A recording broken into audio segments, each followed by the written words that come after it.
Duty শেষ করে আইসি রুমে। ভাই আবার কইতাছে লন বাইরেতে ঘুরাই। আমি কইলাম লন ঘুরাই, কোনো সমস্যা নাই। সোয়াটার মোয়াটার লাগা আইসা বললাম বাইরে বাইরে ভালোই ঠান্ডা করছে। ভাই আবার কইতাছে বিদেশে কাম করতে করতে শরীরে শক্তি কমে গেছে। আমি কইলাম ফল টল খান, শক্তি আবার আগের মতো হয়ে যাবে। ভাই কইতাছে হ দেখি দোকানে আপেল টাফেল ফাইলে লয়ে মু। রাস্তা পার হইতেছি আর গাড়ি যে স্পিড আইতেছে, আর আমি রাস্তা পার হইতেছি আর ভিডিও করতেছি। 100 গাড়ি থেকে রাস্তা দা হাত জায়গায় দেখাইতেছে। আসে পড়ছে দোকানে। বাঙালি ভাই কইতেছে কি লাগবো ভাই কর। আর কইলাম ভাই ভালো দিকে পেজ দেন। আমি এন্ড ভিডিও করতেছি, ভাই এন্ড লয়ে গেছে পেজ মাপ দেওয়ার লিগা। দুটা পেজের ব্যাগ মাপ দিয়ে দেখি 2 কেজি হইছে। বাইরে গেলাম ভাই ব্যাগের ভিতরে বইরে দেন। তাই ভাই পেজ লয়ে যাইতেছে ব্যাগের ভিতরে বইরে দেওয়ার লিগা। ভাবতাছি রুমে তো ডিমও নাই, ফ্রিজে দেখাইছে 2-3টা ডিম আছে, এর লিগে 1 ক্যারেট ডিম নিয়ে নিলাম। ভাই এবারে দেখতে মুরগি দেখতেছে, কিন্তু এই দোকানে মুরগির দাম অনেক বেশি। বাঙালি ভাই কইতেছে লাগবে না, কইলাম দেখি বাইর করেন। পরে বাইর করলো দেখি ডিম মুরগির গিলা কুলজা।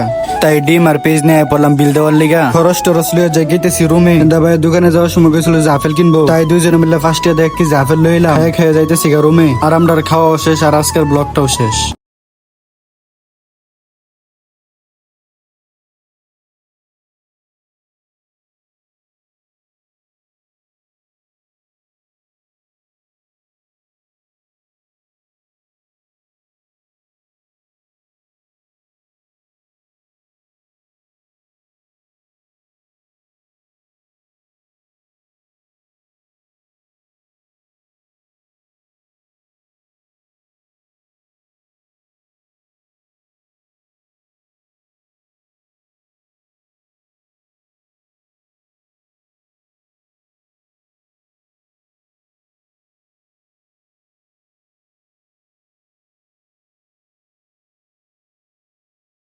ভাই এবার আপেলে কামড় দিতে স্যার কইতাছে আপেলটা কিনা ভালোই আছে, অনেক মিষ্টি আছে।